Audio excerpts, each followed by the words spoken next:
talk about food. We talk about music with musical dudes. Finger on the pulse, snacky tunes.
So far away, but still so near. Lights go on, the music dies, but you don't see me standing here. I just came to say goodbye.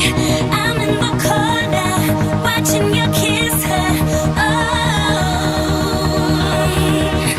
I'm giving it my all, but I'm not the guy you're taking home.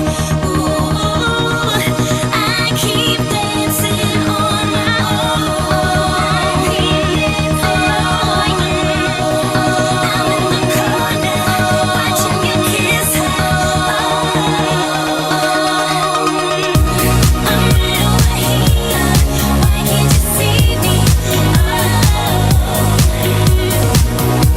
I'm giving it my all, but I'm not the guy you're taking home. I keep dancing on my own. I keep dancing on my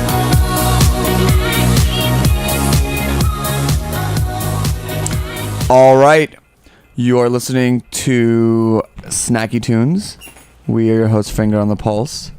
Terry Diabolic is sitting down next to me. Hello, how are you? Good. Is there a phone off the hook? Sounds like there's a phone off the hook.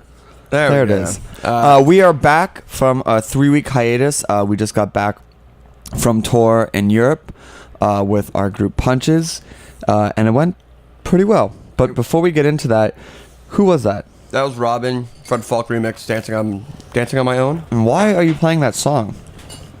Because she is playing Friday night at Pitchfork in Chicago this weekend, which we will be in attendance at. Very excited. It's an annual tradition. It's more or less the only festival that we go to every year. It's my 4th year going. I love it. I think I'm on my 3rd. It's really is one of the best festivals. It's in Millennium Park in Chicago, and it takes pretty much the best headliners of the bigger festivals and puts them in front of a very small crowd, Along with some of the best up-and-coming bands as well. Yeah, Pitchfork really has a great eye and ear for cultivating new and outstanding music. And let's not forget Pavement Sunday night. This will be the first time I've seen them in 10 years, I think. Yeah, so we're going to have Mark Richardson from Pitchfork on a little bit later. We'll talk about the lineup, and then hopefully Diane, also this weekend, if you're in New York, which we will not be, it is the 10th annual Siren Festival. And Diane from Siren, if she can break away from her busy duties, we'll be speaking to her a little bit later. Wow, 10 years. 10 years of free shows. Free shows at Coney Island. So ride the Ferris wheel, eat some Nathan's hot dogs, and Ride the roller coaster. Sit in the front, give him $1, ride a second time. You know, I still haven't rode the roller coaster. Cyclone? The Cyclone. I don't know what you're waiting for. I don't know. I'm waiting for the right person to go with. Take your girlfriend. I should do that. You should do that. I will do that. But tour was great. We had a lot of great food. Traveling across Europe, it's very different, the type of food and meals that you get than eating in America.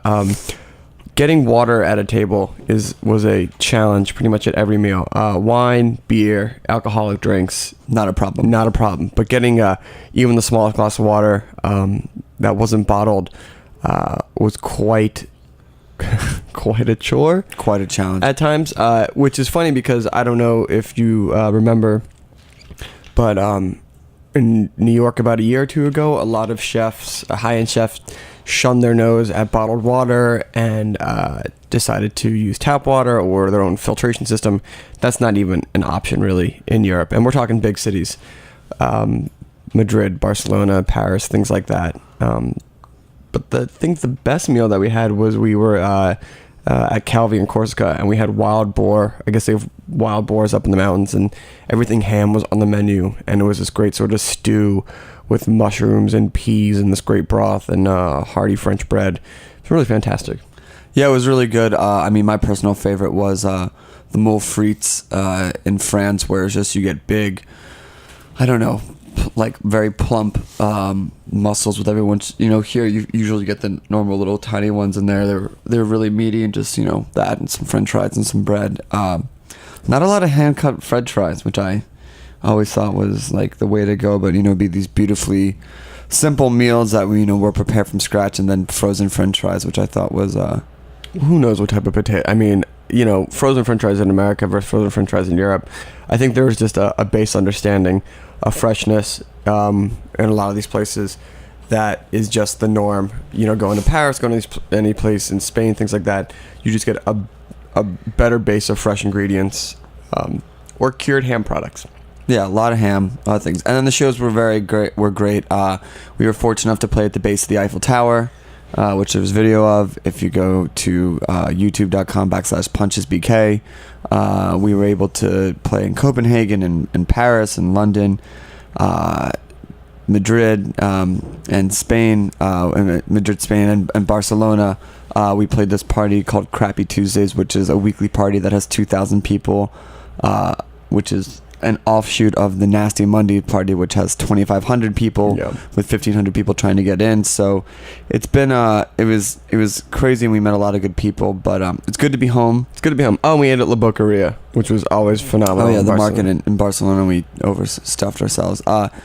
If you want to see Punches and see us coming back from Europe, we're actually playing at the W Hotel tomorrow with Nancy Wang of LCD Sound System. Right, which I think we're going to play an LCD Sound System song right now.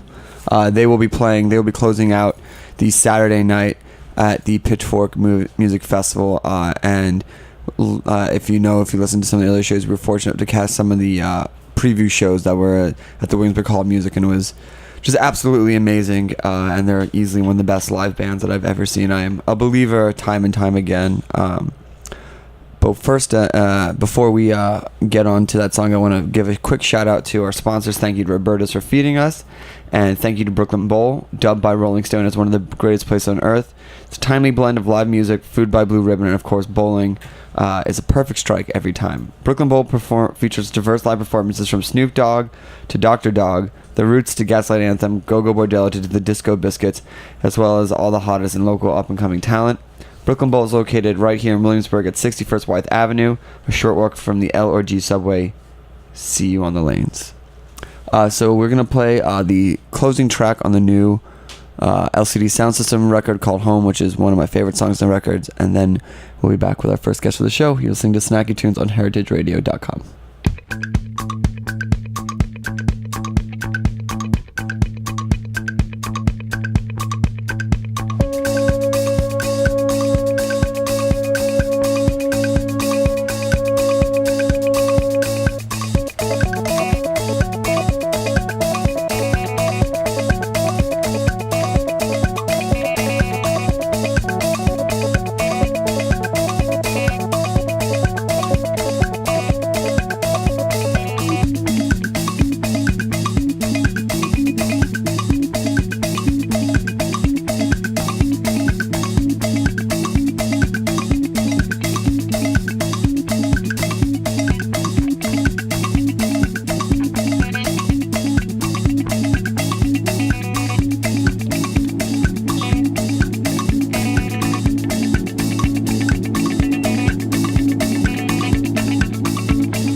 Forget, yeah, don't forget the things things that we laughed about. And after rolling on the floor, and thankfully a few make sure that you get home, and you stay home, and you better go, 'cause you're afraid of what you need. Yeah, you're afraid of what you need. If you were, I don't know what we talk about.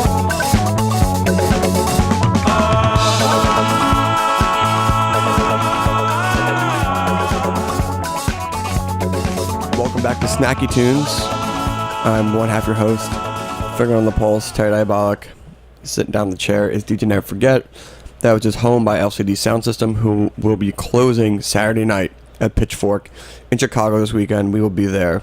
Look for us with the glasses and the cutoff shorts.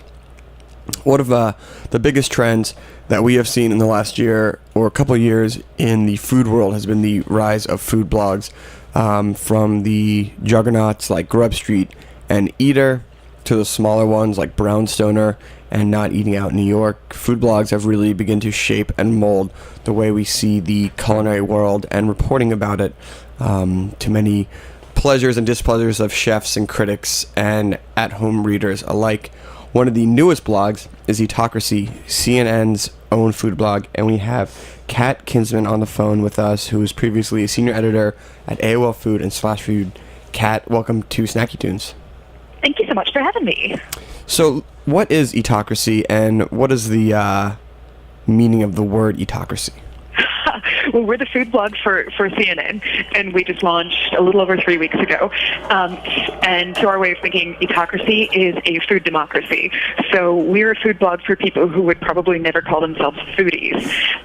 There's sort of no barrier to entry. You don't have to know, what arugula is or, anything about molecular gastronomy. If you woke up today and you made a decision about what you were going to eat, you have a story to tell. So this is a place for people to tell their stories, and we look at issues in the news, issues in the world, social issues, all through the lens of food. So that to us is an Eatocracy. So is it not just restaurant reviews, but like food policy movements, possibly like healthcare reform, food bill reforms, like that wider scope? Yeah, we're doing all that kind of stuff. We're a blend of all these different issues because we're CNN. There's a heavy bent toward news reporting, so we can pretty much take any issue that it affects the world and look at it from the food perspective. We're talking a lot about sort of school lunch reform, the Gulf Coast seafood situation, all that kind of stuff, and even LeBron James, that whole story. And we take a food angle from it. So where does the food come into this? But we're also we're also a place for people to share their own personal food stories. One of my favorite things on the site is what we're calling the Heirloom Recipe Index, where we're getting people to scan in the handwritten recipes that maybe their mother or their grandmother had, and share a story about the person who brought that recipe into their lives. So it's people, it's people who don't necessarily have a tie to the larger culinary world that we're seeing on TV, to the Food Network and to other places and stuff. We're trying to celebrate how people really actually eat at home every day and the history of that. I'm sorry, you said LeBron James? Oh, we did. Yeah, we told him why he should move to New York. So we were just trying to lure him with restaurants. We were like, hey, the real estate people can get into it. Everybody else can get into it. So why can't we? Right. Now, being backed by CNN, that's a huge resource that many of these smaller blogs haven't had. Have you found that to be a helpful point or a hindrance when going to report on different subjects? It gets people to return your phone call, which is really great. Which is like the biggest thing. That's a huge thing. I mean, we're a team of two people. Right. There's me, and there's a fabulous woman named Sarah LaTrent, who is our associate editor, and she had also been with me at AOL. So it's mostly the two of us blogging all day long. And we are lucky enough we haven't been around very long, but as people through the CNN family have gotten to know who we are, they're starting to contribute stories of their own. We're asking for other CNN employees are doing this out of the goodness of their hearts, sharing their own personal food stories. So we have that to lean into. Right now, we're not we don't have a freelance budget or anything like that, so it's all coming from inside the building. But yeah, it's great. People luckily take you seriously when you say that you're calling from CNN. It's been really wonderful. We haven't had any of our content stepped on. You can't do that because they've been really tremendous and open and accepting and helpful in us just getting our message out to a larger base. So we really appreciate that. So being backed by CNN and now CNN sort of hopping on this whole food blog trend, it's become sort of this full circle thing where, without Eater, without Grub Street or things like that, your site wouldn't exist. So how do you feel about this sort of full circle of the big guys stepping into the blog world and your place in that? Well, we do a very different thing than some of those other sites do. I think they do a tremendous job of covering restaurant issues, food world gossip, cooking, all those kinds of stuff. They're doing a really great job out there, and I feel like we're doing a different thing than they are, in that we are sharing these people's, personal food stories and doing a different kind of reporting than they are. I mean, my motto tends to be all gravy boats rise. So if one of us does well, all the others do too. We avidly link out to other people's stories, and luckily they've been linking out to ours. We have a feature every day, a blogger spotlight that we do where we, right now we're using, we're pointing toward blogs that are very regionally specific and highlighting a different one every day. Because we can't be on the ground all over the country. We're right now New York based, and just the two of us. So we're trying to point attention to people, say in Atlanta or Iowa or wherever else we think people are giving a really interesting perspective on what's going on in the food community around them. So we're lucky enough to have this great big pedestal, and whatever we can do to use that position to help other people show off what they're doing, we're very passionate about wanting to do that. And what is the submission process like that? How does someone in Iowa or Oklahoma or Utah get a story on your website or a feature? Well, originally, before we launched, we just took a look around to see what we saw. It had to be a blog that was regionally oriented and that updated on a regular basis, which was pretty key to us. And so we selected the first round. Now that people know that we're doing this, all you have to do is either send us an email at epocracy@gmail.com, send us a note on Twitter. We're actually very active on Twitter. Follow us and we'll pretty much follow you back. Or there are a lot of different ways to get, or leave something in the comments. We solicit at the end of each entry, who do you want to see on here? And we pay very, very close attention to our comments all the time. And we've looked at the site, and it's really interesting that you say that you have very basic stuff like the difference between a vegan and a vegetarian, which we host a regular barbecue series, and this guy was like, "So do you have anything for my girlfriend? She's vegetarian." She was like, "I'm vegan. I can't believe you still don't know the difference." So it's really nice to see you guys not explaining it in a way that makes it very safe. I mean, do you plan to break things down, or is it take it through time and build a more sophisticated readership? Very much. I mean, we're presuming that our readers are smart people. Right. That they, as has been evidenced from the commentary we've been doing. Today we had a story. I gave a first-hand account of watching a pig slaughter because I was, sort of at a place as a food writer where I thought I can't really live with myself writing about meat so avidly and even eating meat if I can't deal with seeing an animal killed. So I wrote a first-person essay about that, and there have been, last I looked, about 500 comments and really substantial, thoughtful things from both sides of the fence. So our coverage for the rest of the day is geared toward people's arguments. We currently have a poll up there, saying, could you give up eating meat? Explain why. We do a lot of follow-up features then, where we pull what we think are some of the most illuminating comments and, to show off what our readers have to say. So that clearly they're thinking about things. So we owe them further explanation, anything we can give them about the issues in which they're clearly interested. Awesome. And finally, what does the future have in store coming up? What are some of the features we can expect in the next few weeks from your site?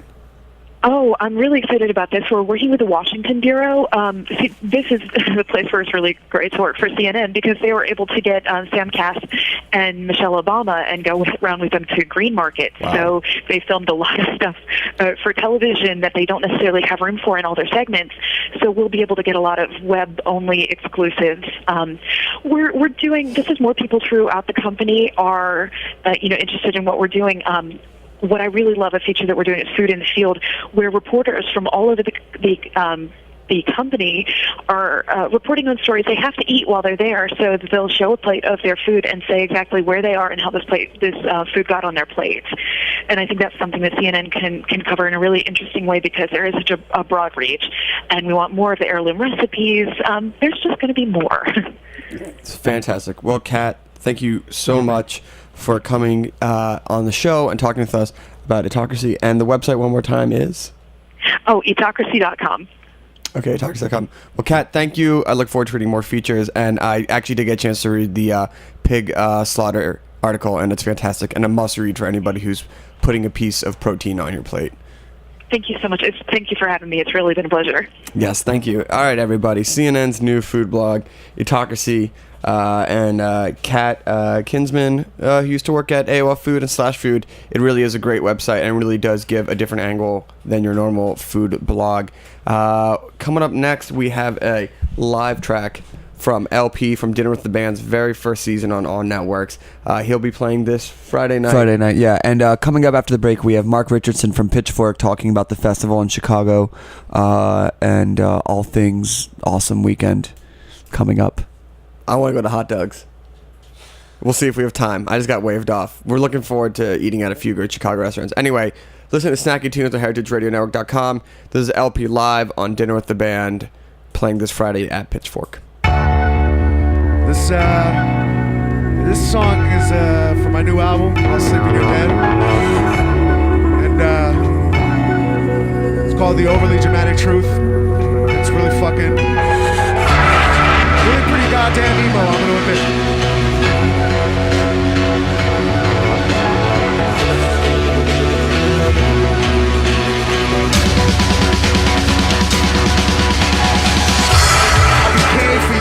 Would ask, telepath. You're too young to ask out loud. I'm too old and I know that. I can talk like you've not heard. I know weapons, you think words. I expose you to these terms. You still chose to roll unheard. That could work, but not so fast. You're so open, I'm so crass. I'm too weak to hold that back. You still think extreme will last. Can't imagine of my past. I just can't explain all that. I wish I could trade your place. So romantic, full of faith. I must spare you, I must learn. I refuse to be your first. First to put you in your place. First to make you speed your pace. I'm a man now, good or bad. You're a girl, still good for you. Don't think this don't make me sad. This is something I must do. Keep your time, leave me.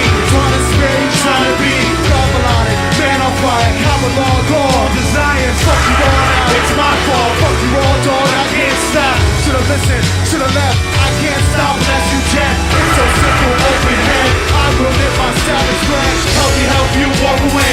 Leave this on amazing place. You don't know if you're good or straight. You still think I'm here to stay. I'm not even really here. I can't hear what I can't take. What a rhyme, what a start at the door, what a score. You think I'm a genius? I know I'm a whore. What a time, what a climate for our lives. What's in store? You see live forever. All I see is war. I will pull your hair back. Fuck you on the floor. Pour myself into the act. Pour myself boo who I'm bad. Cause I know that these moments end. Telling you the truth is sad. You deserve the ignorance and bliss that I still wish I had. Don't you let me keep you here. Don't ignore my greatest fear. I need you to not need me. You need not believe, just flee. I will put myself inside you. Find some way to run and hide you. I can't be responsible. Do as I say, not as I do. Keep the old time, leave me be. Trying to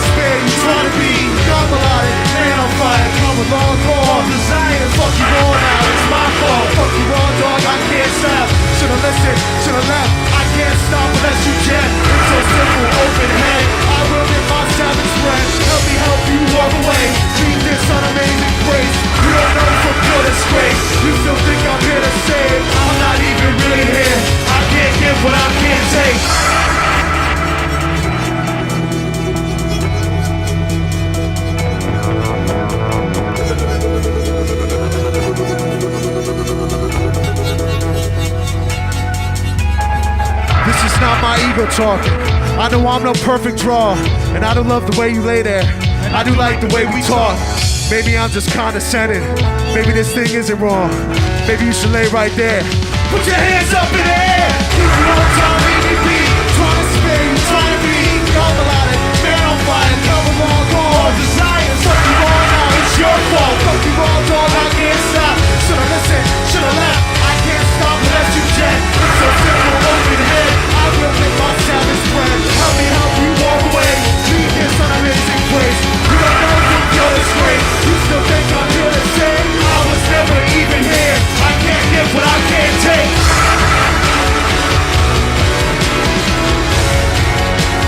I can't give what I can't take.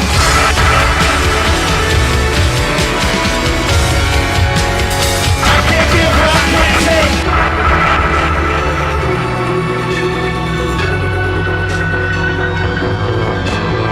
You still think I'm here to save?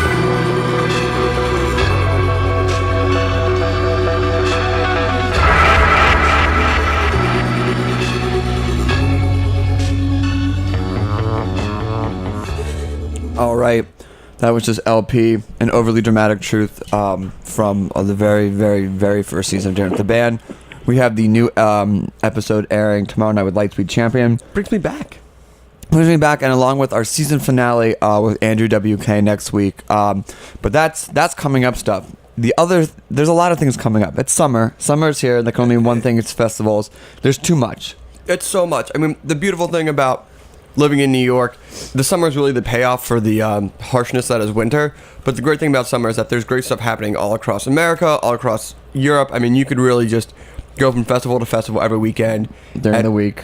Real on the caravan of dreams and music. Caravan Dreams. And the one festival that we have been attending, this is for our fourth year, will be the Pitchfork Music Festival. And we have Mark Richardson from Pitchfork on the phone with us right now. Mark, you there? I'm here. Mark, good to chat with you. It's been a while. Yeah, it has been a while. How you guys doing? Good.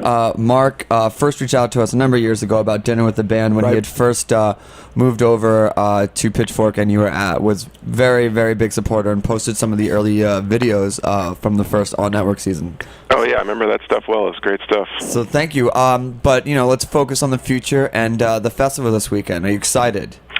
Very, very excited. It looks, this is easily our best lineup ever, and really looking forward to it. It's going to be beautiful in Chicago, and there's going to be a lot of great music.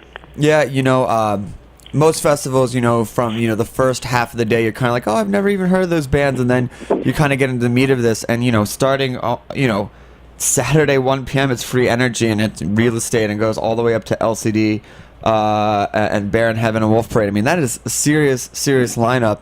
How were you guys able to, curate such a, or what was the goal this year for curating the lineup?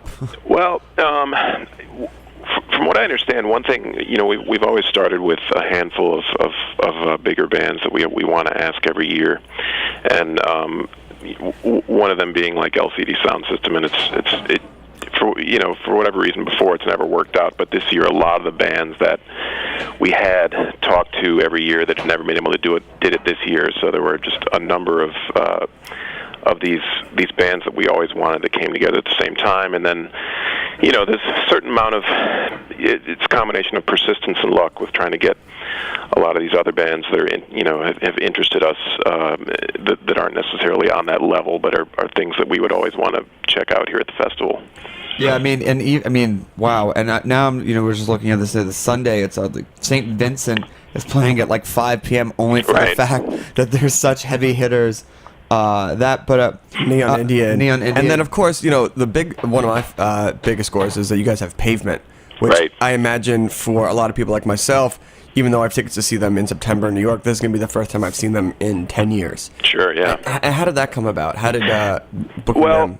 That was another one ever since there was always the hope that maybe they'll get back together and do shows, and so that was always in the back of our minds that might be possible someday. And then this year, it just they finally made a decision that they were going to do this thing, and we were lucky enough to be able to be one of their stops, and we're really, really excited about it. I mean, I saw them, in the late '90s, and I just saw them in Spain last month, actually, at the Primavera, and they were really, really good. I mean, as good as when I saw them back in the day, and song selection's amazing. So, yeah, I mean, for anyone who's, into all-time great indie rock, it's amazing that they're going to be playing here at our festival, and we're really stoked about that. One of the things that I love so much about Pitchfork is I think a lot of people from the industry or whatever, kind of hold off in Chicago to go to Lollapalooza, but it's the way that it's laid out where you can really almost see every band or like a good chunk of every band here. Right.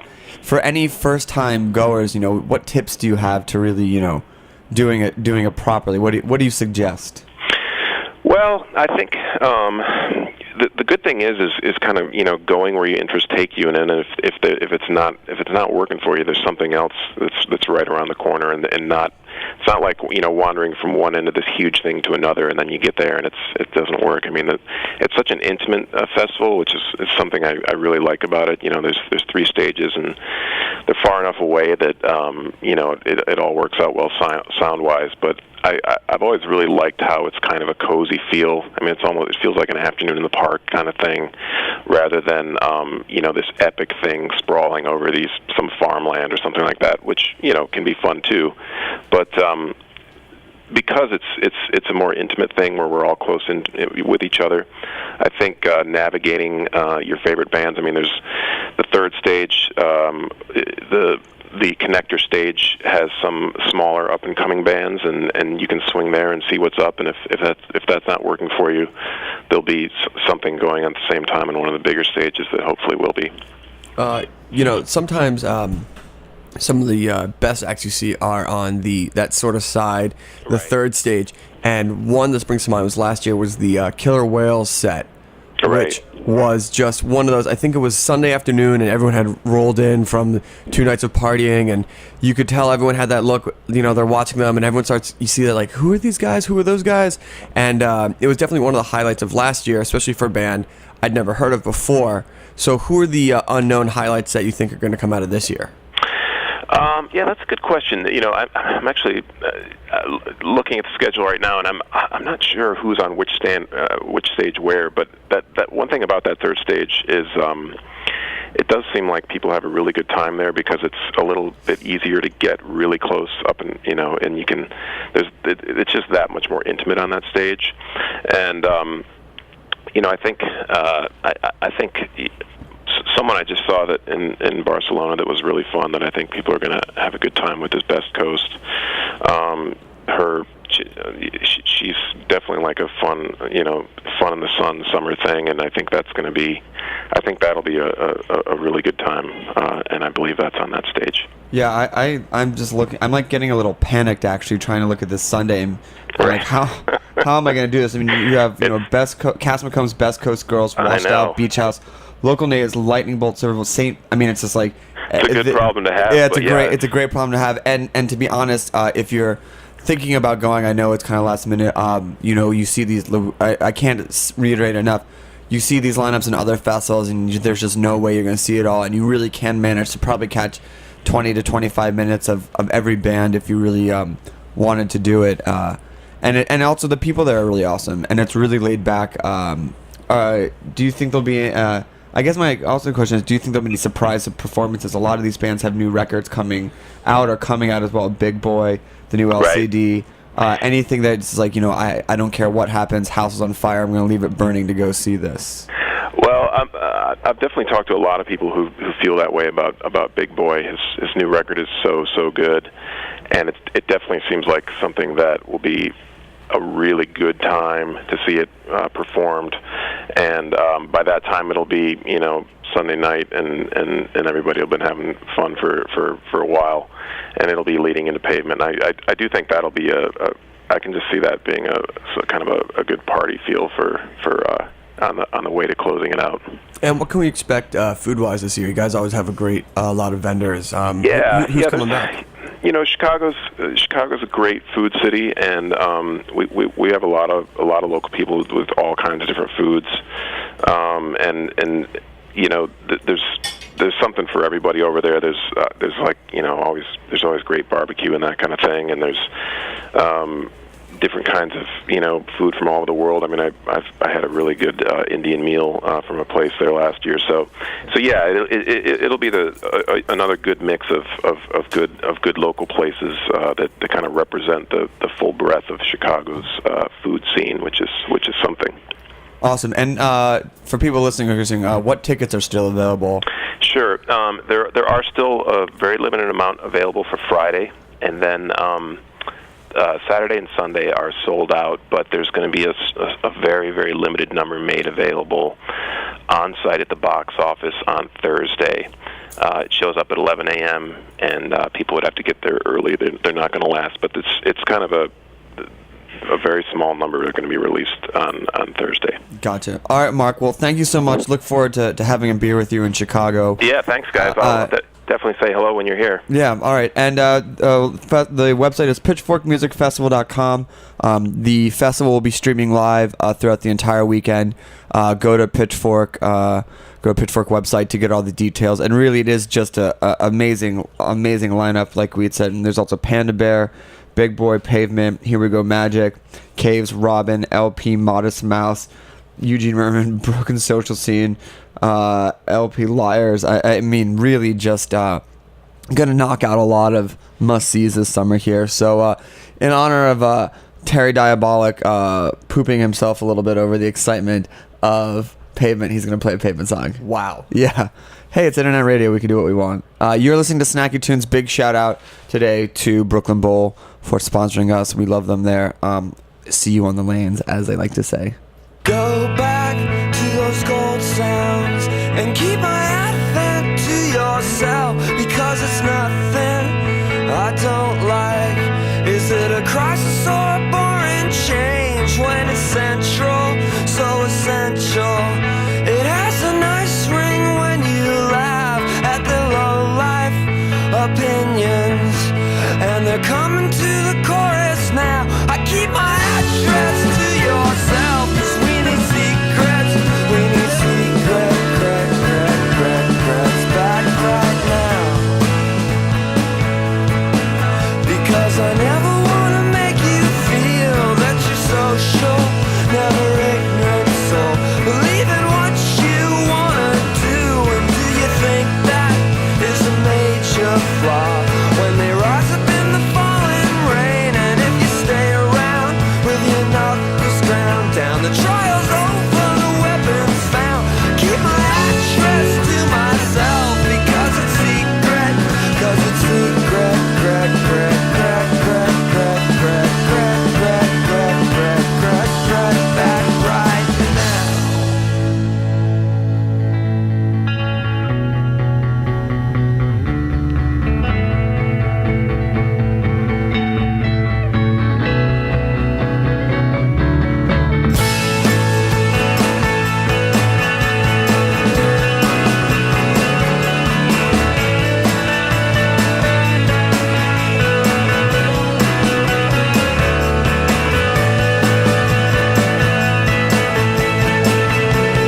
two oxen under one whip. We are too many new tuxedos, and we are ready to jump from behind the wall.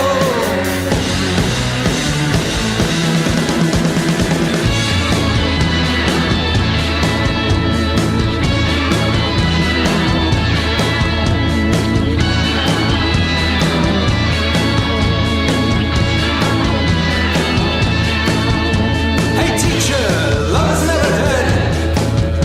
Hey teacher, love is never dead. Hey teacher, love is never dead. Hey teacher, hey teacher. In the aftermath of storms, I'll let you use my hammer.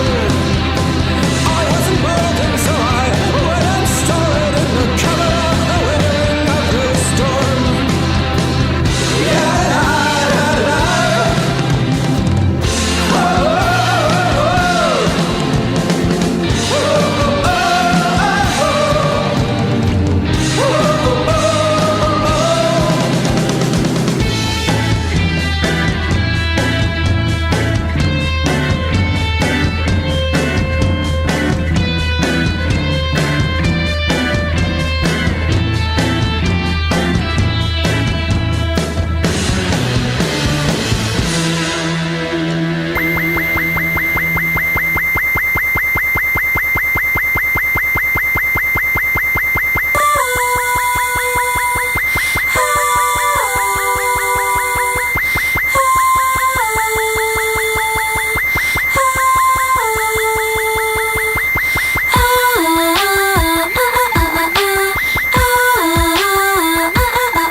Take a heart, I can take out you.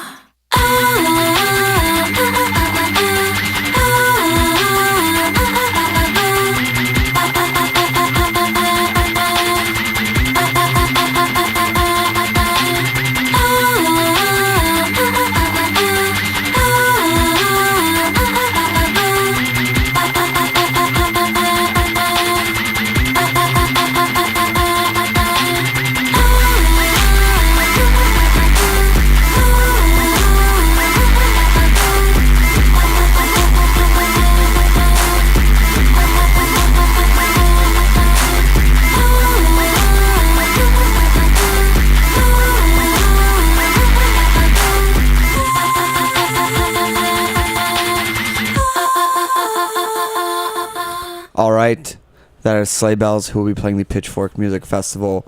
Before that was Wolf Parade, who will also be playing, and Surfer Blood, who will be playing both the Pitchfork Music Festival and the Siren 10-year Music Festival. That's always, I gotta imagine, a big, just long weekend for those who do double duty. Especially those who are not from New York who or from Chicago who fly in, play Siren, and either fly out the next day or play their set coming the next day. But yeah, so if you are in New York or Chicago, you can catch Surfer Blood. We will actually be DJing as Finger on the Pulse the Siren pre-party with Brahms and Monotonics on this Thursday. If you go to, it's free. All you gotta do is go to uptheantics.com/siren, and you can RSVP. We'll be opening, middling, and closing. I think there's a middling is a good DJ set. Continuing the party.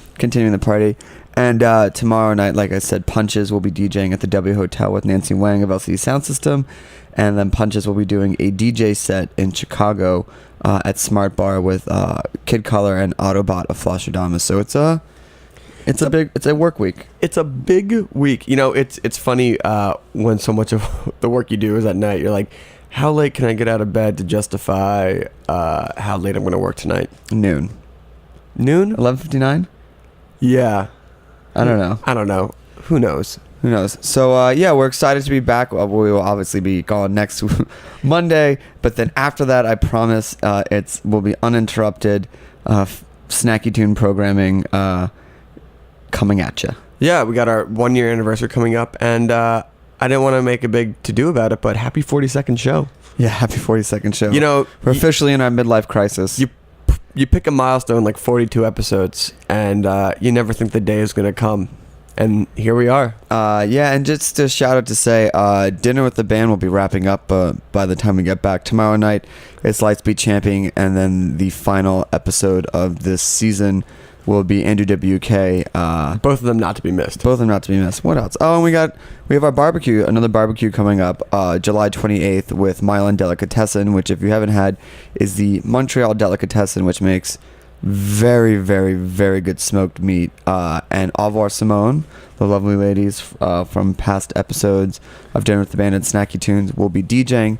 If you'd like to hear the episode we did with Au revoir Simone where they played live, you can go to our podcast, which are on iTunes, and just search Snacky Tunes, because there's only one show on the internet with the name Snacky Tunes, and that's us. Yeah, and thank you to Preston Craig for DJing, and Sam Mason and Dom for cooking this past weekend. It was awesome. Brisket and chicken and salads. I would say that we are officially back in the swing of things. Big shout out to Brooklyn Bowl for sponsoring. Big shout out to Roberta's, Jack Inslee, and Rec Tech for making us sound good. And big congratulations to the Jelly NYC crew for their launch of the pool parties. Yes, yesterday was great. This Sunday, I am so upset to miss it, but Murder City Devils will be headlining one of their handful of New York shows, and they will be playing for free. So if you want to have your face melted and scream like a 12-year-old, go see Murder City Devils. Bummed about that one. Thought we were going to be here for that one. So it goes. That can happen. But anyway, so like we said, this weekend is the Siren Festival, and two of our favorite people in the entire world, Matt and Kim, will be headlining. It's their first show in New York since they played last summer with Flostradamus at Pier 54, and doing it the only way they can. They will be coming back with a huge free headlining show, playing all your favorite hits. So another thing to be upset about missing, but you should really take advantage of it. It's supposed to be gorgeous weather, and so we are your host, Finger on the Pulse. Thank you for listening. We'll be back in 2 weeks with another episode of Snacky Tunes. Show